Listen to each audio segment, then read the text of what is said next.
My fiancée said, "After we're married, you're getting a vasectomy. I'm not ruining my body with your kids." I said, "Interesting." Canceled the wedding while she was at work. She came home to the ring on the counter in a note. "Not ruining my life with your demands." She called me 50 times. I never answered. Hey viewers, before we move on to the video, please make sure to subscribe to the channel and hit the like button if you want to see more stories like this. And if you have your own story to share, send it to me. My contact info is in the description below. I'd love to feature it in an upcoming video. Thanks. I never thought I would be the guy writing one of these. You read these stories and think, how did he not see the red flags? How was he so blind? But that's the thing about a really good con artist. They don't show you the red flags until the trap has already snapped shut. I'm 32, a structural engineer. I make good money. I own my home, and I'm debt-free. But more than anything, I've always been clear about what I wanted. My dad passed away when I was 12, and I grew up with a massive hole in my life where a father figure should have been. Being a dad wasn't just a nice-to-have for me. It was the blueprint for my entire life. I wanted the messy breakfast, the baseball games, the scraped knees, all of it. When I met Sarah, 29F, 3 years ago, I didn't hide this. On our third date, I told her, "Look, I'm dating to marry and I'm marrying to have a family. If that's not you, let's not waste time." She didn't just agree. She sold me a dream. She actually teared up. She told me being a mother was her ultimate purpose. She talked about how she was tired of the shallow party scene and wanted to build a legacy. For 3 years, she played the role perfectly. When we bought our house last year, she was the one who insisted on the 4-bedroom colonial in the best school district, even though it was at the top of our budget. "This room will be perfect for the nursery," she'd said, tracing her hand along the wall of the spare room. "South-facing windows. The baby will get so much light here." We even had names picked out. Caleb for a boy, Lily for a girl. I was hook, line, and sinker. I proposed 6 months ago and she said yes before I even finished the question. That brings us to the wedding planning, or rather the financial trap I almost walked into. Sarah is in marketing, obsessed with image and status. She wanted the Instagram wedding of the year. I agreed to a $50,000 budget, which I was funding. But she had a specific request regarding the logistics. "Let me put the deposits and big vendor payments on my credit cards," she insisted. "I want the travel points for our honeymoon. You can just wire me the cash to pay off the balance a few days before the wedding." It made sense. We were a team, right? So she started swiping. The venue, the florist, the photographer, the custom dress. She put about $35,000 on her personal credit cards over the last 2 months. The plan was for me to transfer the funds to her account next Friday, just before the final vendor deadlines. But about 4 weeks ago, the atmosphere in the house shifted. Sarah started spending more time with her college friend, Vanessa. Vanessa is 35, twice divorced and bitter. Her entire personality revolves around hating toxic men and drinking wine at noon. Suddenly, Sarah was coming home late. She stopped talking about the wedding. She stopped talking about the future. When I bring up kids, like pointing out a cute dad and son moment at the park, she wouldn't smile anymore. She'd roll her eyes and mutter things like, "Ugh," loud, or, "God, look at that mom, she looks exhausted." I chalked it up to cold feet. I thought maybe she was just stressed about the planning. I tried to be supportive. I cooked dinner. I rubbed her feet. I told her it was all going to be worth it. I didn't realize that she wasn't stressed. She was just done pretending. It all came to a head last Tuesday. I had come home early to cook her favorite meal, trying to reconnect. She walked in, tossed her bag on the counter, and didn't even say hello. She just poured herself a massive glass of wine and sat at the island, staring at me with a look I'd never seen before. It wasn't love. It wasn't even annoyance. It was contempt. "We need to talk about the Caleb and Lily situation," she said, her voice flat. I smiled, turning down the heat on the stove. "What about them? You want to change the names?" "No," she said, taking a sip of wine. "I want to change the plan." "I saw my OBGYN today." I froze. "Is everything okay? Are you sick?" She laughed, a cold, sharp sound. "No, I'm not sick, but I'm also not going to be an incubator. I picked up some paperwork for you." Consider it an early wedding gift. She slid a glossy pamphlet across the granite countertop. I picked it up. Vasectomy, a guide to recovery and care. Attached to it was a consultation appointment card in my name. For next Thursday. I don't understand, I said, looking from the paper to her. It's simple, she said, checking her nails. I'm not ruining my body for your ego. I'm not getting stretch marks. I'm not losing my career momentum, and I'm certainly not spending my 30s changing diapers. If you want to marry me, you're getting snipped. Next week. I stared at her. The woman who had cried about her ultimate purpose 3 years ago was gone. In her place was a stranger who thought she had me trapped. You're joking, I whispered. I'm deadly serious, she smirked. And don't look at me like that. The invitations are out. The venue is booked. You love me, and you're not going to blow up your life over a hypothetical child, so deal with it. She picked up her wine glass and walked into the living room, turning on the TV as if she hadn't just nuked our entire relationship. She thought she held all the cards. She thought I was too weak, too in love, and too financially committed to walk away. She forgot one thing. The checks to pay off her credit cards were still in my bank account. I looked at the ring on the counter where she'd left it while washing her hands. I looked at the pamphlet, and then I looked at the calendar. Interesting, I said to the empty kitchen. I didn't sleep that night.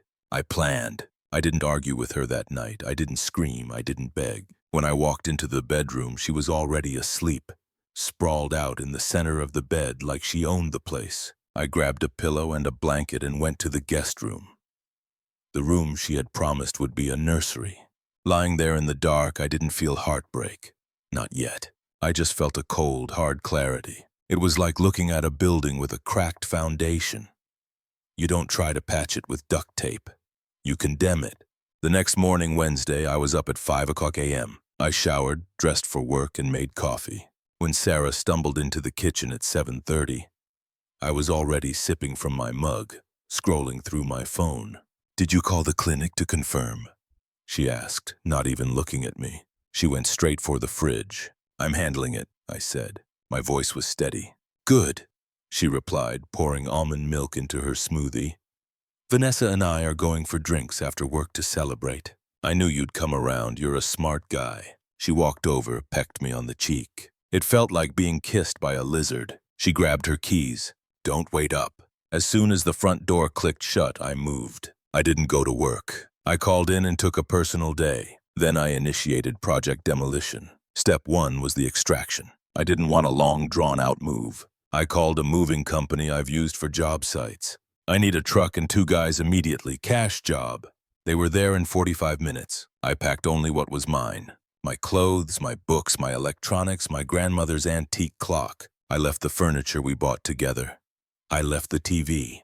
I left the espresso machine she loved. I wanted no ambiguity. I wasn't stealing our stuff. I was removing myself from the equation. While the movers were loading the truck, I sat at the kitchen table with my laptop and opened the master spreadsheet for the wedding. This was the moment she thought would never happen. I drafted a single email. I put all the vendors in the to field. Then I did something nuclear. I added our parents, the bridal party, and every single guest in the BCC field. Subject: important update regarding the wedding of my name and Sarah. Dear friends, family, and vendors, it is with heavy hearts that I must announce the wedding scheduled for next month is officially canceled. Sarah and I have discovered we have fundamentally incompatible visions for the future. Specifically, Sarah has informed me that she does not want children and requires me to undergo permanent sterilization as a condition of our marriage. Since having a family has always been my non-negotiable dream, we cannot move forward.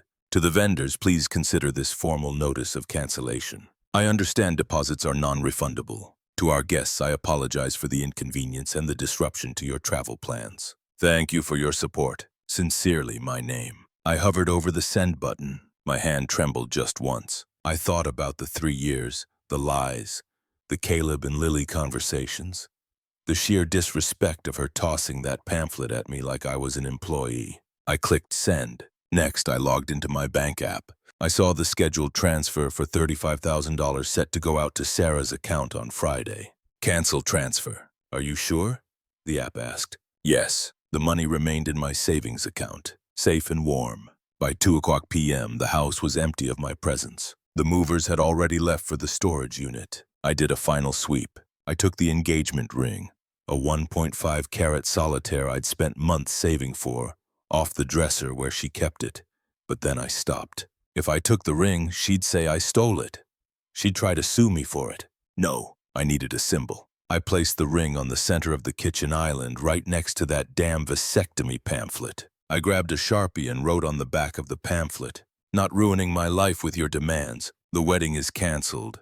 The transfer is canceled. You're on your own. My name." I walked out the door, locked it, and slid my key through the mail slot. I got into my truck and drove to a hotel 3 towns over. I turned my phone on Do Not Disturb, but I kept the screen visible. At 5:15 p.m., the first text came through. It wasn't from Sarah. It was from her mom. "Mom, Sarah, what is going on? Is this a joke?" Sarah is hysterical. Then at 5:30 p.m., Sarah must have gotten home. My phone lit up. "Sarah missed call, Sarah missed call, Sarah missed call." Then the texts started rolling in. "Sarah, where are you?" "Sarah, why is the house empty?" "Sarah, you emailed everyone. Are you insane?" "Sarah, pick up the phone right now." I watched the notifications stack up like a high score in a video game. 10 calls, 20 calls, 30 calls. Then the realization hit her. The money. "Sarah, wait, I checked my account. The transfer didn't go through. You promised, Sarah. I have $35,000 on my cards. The interest rates are insane. You can't do this." "Sarah, this is financial abuse. I'm calling the police." I took a sip of the bourbon I poured myself. "Financial abuse? No. Financial abuse is tricking someone into funding a life you never intended to live with them. This was just a return to sender. I didn't block her yet. I wanted to see the shift. I wanted to see the moment she realized that this safe, boring guy she thought she could bully had just demolished her world without raising his voice. At 8 p.m., the tone changed. "Sarah, baby, please, I'm sorry. I was just scared. I was stressed. We can talk about this. I didn't mean it about the surgery. Please come home. Sarah, I love you. Don't throw away 3 years over a fight." "Sarah, Vanessa told me to be tough. It was her idea. She said, if I was firm, you'd agree. I want kids. I do. Just come back." I laughed out loud in the empty hotel room, blaming Vanessa. Classic. I typed one response. I didn't send it to Sarah. I sent it to the group chat that included her, her parents, and my mom. "I am safe. The decision is final. Please do not contact me further. All communication goes through my lawyer from this point forward." Then I blocked her number. I slept like a baby, the kind of baby she never wanted to have. The weeks following my departure were a masterclass in the difference between noise and signal. Sarah was noise. I was signal. For the first 3 days, the flying monkeys attacked. Sarah's bridesmaids, her aunt, and even that toxic friend Vanessa tried to blow up my phone. They left voicemails calling me a coward, a narcissist, and a man-child who couldn't handle an independent woman. I didn't engage. I didn't argue. I simply forwarded every voicemail and text to my lawyer. Yes, I hired a lawyer immediately, not for a divorce since we weren't married yet, but to protect my assets. I knew Sarah would come for the money, and she did. 2 weeks after I left, I received a demand letter from a strip mall attorney she'd hired. They were threatening to sue me for a breach of promise and demanding I pay the $38,000 credit card debt she had screwed for the wedding, plus emotional distress. My lawyer, a shark named Harrison, actually laughed when he read it. She put the debt on her personal cards to get the points. Harrison explained to me, leaning back in his chair. Legally, those are her debts, unless there is a written contract stating you agreed to assume that specific liability. She's out of luck. And since the wedding, the consideration for the contract didn't happen because she tried to alter the terms of the marriage with a surprise medical procedure. Yeah, she has no case. We sent a response letter that essentially said, "Go ahead and sue. We will counter-sue for the return of the engagement ring and legal fees, and we will depose Vanessa regarding the conspiracy to coerce a medical procedure." Went silent.